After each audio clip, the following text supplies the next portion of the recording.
Salut à tous, c'est Axel de testmobile.fr. Je suis au CES 2015 sur le stand de ZTE et j'ai dans la main un produit qui s'appelle le Grand X Max Plus, qui est un terminal avec un écran 6 pouces en 720p si je me trompe pas.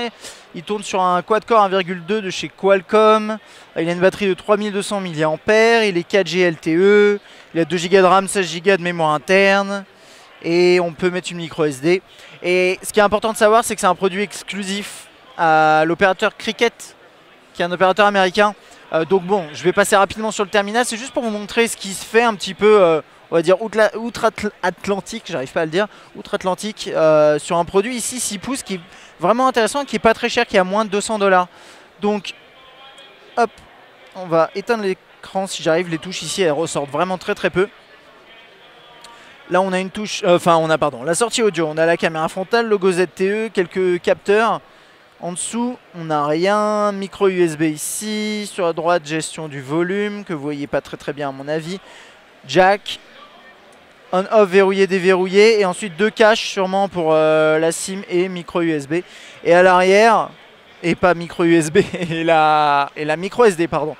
Et à l'arrière, on a un rendu un peu, vous voyez, un peu carbone, avec énormément de traces de doigts. Alors ça, j'y peux pas grand-chose, c'est parce qu'il y a une protection, mais si j'enlève la protection, c'est également brillant, donc...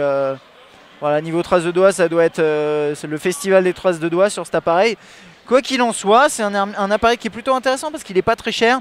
Il est extrêmement léger et très fin. Ça se voit pas forcément comme ça, mais il est très léger. Et bon, la finesse, attendez, est-ce que j'ai la formation? J'essaie de voir ça. Il y a une fiche juste à côté. Ah mince, c'est en inches. Aucune idée, 0.31. Je sais pas combien ça fait en centimètres. C'est vrai que j'oublie cet aspect. Ensuite, bon, au niveau de l'interface, c'est une interface qui a l'air standard. Je suis même pas sûr qu'il y ait une surcouche. Bon, il y en a une petite, hein, il y en a une petite quand même. Qui est d'ailleurs pas très jolie. Qui est pas très belle, ouais. Je trouve en tout cas.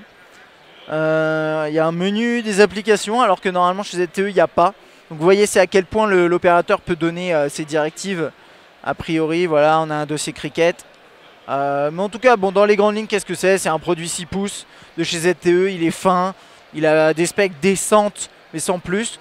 On a des espèces de trucs dans tous les sens ici pour prendre sa photo. Et ça a l'air de prendre des photos correctes.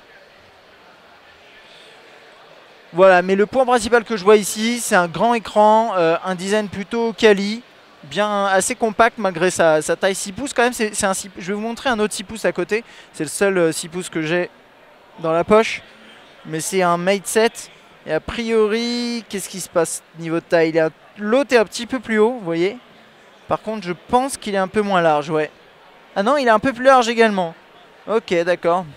J'ai rien dit, mais quand même, pour un 6 pouces, je trouve qu'il se manipule assez bien. Alors après, à voir vraiment en test, et puis celui-là, on le testera pas. Mais voilà, donc c'est un produit pas inintéressant de chez ZTE en exclusivité avec l'opérateur Cricket. A bientôt.